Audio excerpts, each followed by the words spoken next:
for today, I'm going to speak up a little bit, is back up. Some dogs seem to really get this easy. Some dogs don't really seem to get it.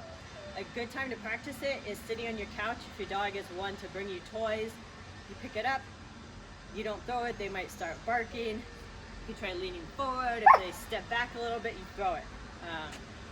But for dogs that don't bring you toys, you have to try to teach it with the treats. So you want to be on a hard surface where they can see the treat. You want something nice and big so they're not spending time searching for it. And there's a few different ways, well, I guess 2 different ways you can teach it. You can have them facing you and you say, and I know last time I said you shouldn't give the command until they understand it, but for whatever reason on this one, I say the command as I try to teach it. I don't claim to be a professional, so I don't know why I do that. You have the nice big treat. Again, they need to be standing to back up, which usually means putting the treat lower. They might try to offer a DOWN, just kind of pull them up.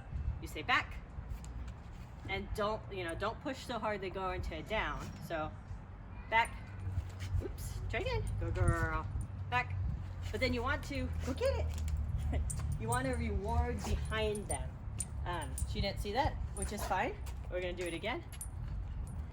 Oh, she almost got it. So you push back, but you also walk back. Back, good.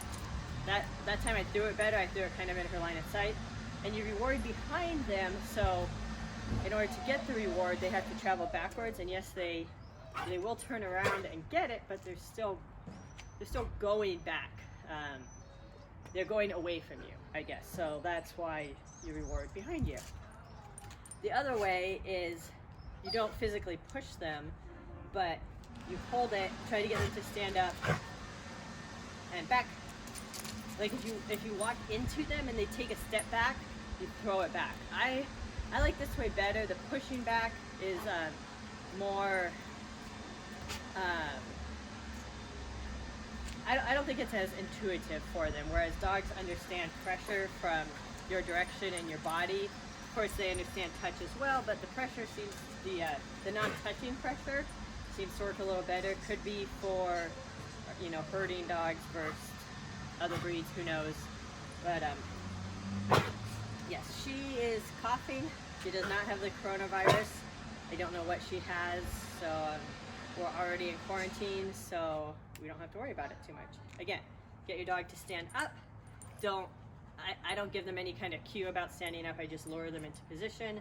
I get the dog off the treat. I walk into them. I throw the treat behind them. She caught it because she's good like that. So dog is standing. I step into them. She backs up. And when you're first teaching it, you have to watch. As soon as they take one step back, you throw the reward. And see, she just offered it. So then I rewarded her right away. They probably at some point will stop back further because they think the trick might be stand at a distance from me. That's fine. Just bring them in with it. She just pawed the last reward out of my hand. So I'm gonna have to go get more, but I wanted to say before I stopped, you bring them in. Oh, eventually, especially dogs that are trained for different types of obedience, they may try to get into heel position because they feel, especially if you've trained them get back, they kind of know that. If that's the case, you can use that if you want to try to, push them sideways. If they don't know that, then you just want to pull them back into position in front and then get them to go back. You don't want them going sideways. And if they do, don't reward them for that because then you'll have a dog that backs sideways where you want a dog that backs straight. We'll do a few more examples so you can try to work on your timing a little bit. As soon as you see them take that step, you want to throw it behind them. So get them standing up, take it away, yes. And again, give that click or that verbal yes as they do it, not as you throw the reward like I did. So, and I think it helps to have the reward ready to go if you can. If you have to keep it lower because they're in a sit, that's okay. Just say yes and then throw the reward. Don't wait for the click or the yes as you throw the reward. That's poor timing. Yes, I did it again. I gotta say yes as soon as she takes that step or she's not gonna know what she's being rewarded for. Yes. She caught it. That's okay. She was still going back to get it. Yes. So this one can be a little tricky because you have to work on your timing. You know, things to think about. Use your pressure to step into them. As soon as they take that first step, yes, toss it behind them best you can. Eventually, the next step is you can delay it, you know, until you get 2 steps. You want to use intermittent rewards. So reward on 1 step.